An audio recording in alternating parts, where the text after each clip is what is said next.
So, a couple of years ago, I started playing ukulele, and I wanted to be able to play jazz.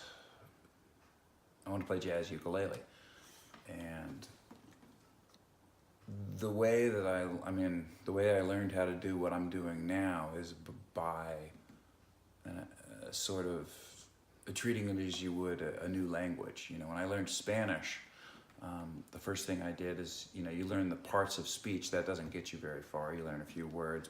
When you start to become fluent, you accomplish that by learning sentences and phrases that are useful, and then you kind of, as needed, start to put together ideas, and you start to kind of absorb through pattern matching what the various sentence structures are, and how you can take, where the prepositions go, where the verbs go, etc.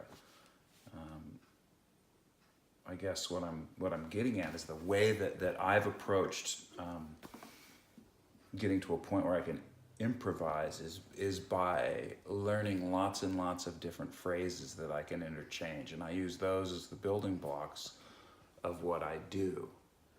So rather than just notes or arpeggios, a lot of people will just go,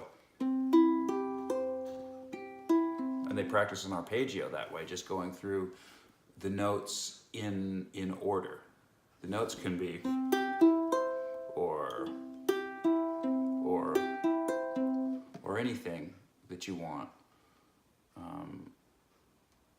and so those are just your phrases.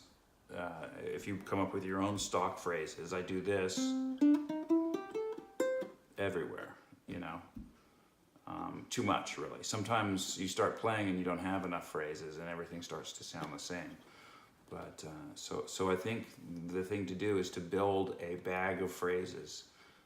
One is through learning lots and lots of jazz melodies, and then taking bits and pieces of those and add them to your phrases. You can learn from your friends. You can go to YouTube. There's things like that you hear all over popular music. And if you just get lots of those and try them, and just have a big bag of musical sentences and phrases, and then you interchange those.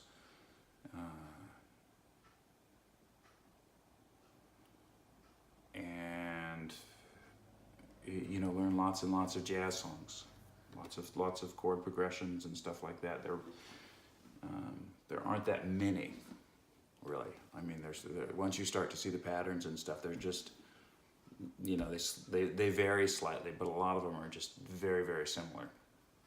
So I would get iReal Pro and go through and look at the tunes you like through there. The Django Fake book is also an incredible resource. And so that's it. Learn the songs, learn the melody for each song, learn a internal melody for each song, learn an extended version of the melody that's your own, and then go on to the next song. So we were talking earlier about how to build your phrase book, right? And we talked about learning from friends or learning melodies or whatever. You can, and this is something you hear a lot of jazz guys do. They'll quote a song, and it could be a funny thing. It could just be another jazz tune or whatever. But it's a great way to fill in phrases and stuff, particularly if you hear a progression that sounds familiar that might harken to another song that you're familiar with. So right now, we're playing, let's see, this is iReal Pro. Dani and I are jamming along with iReal Pro right now. How do I restart this from the top? Bottom, just push play. Yeah, but I want to make it go to the, As long as it's stopped, it'll go right back to the beginning. Right.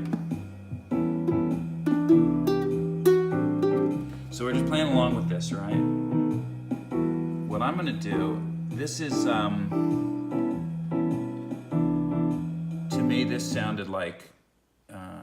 sounded like Stairway to Heaven. So if I figure out,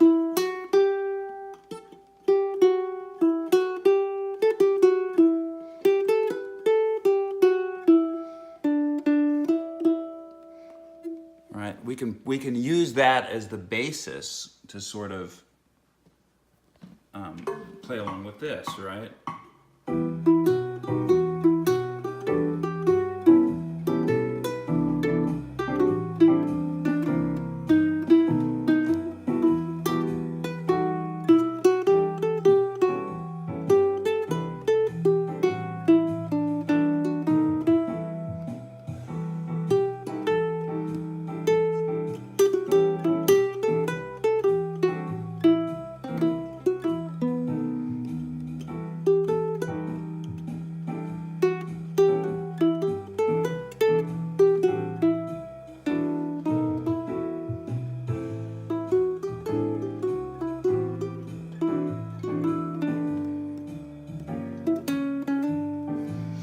Anyway, so that's something you can do. It's okay to, when you're improvising, it's okay to just borrow from anything.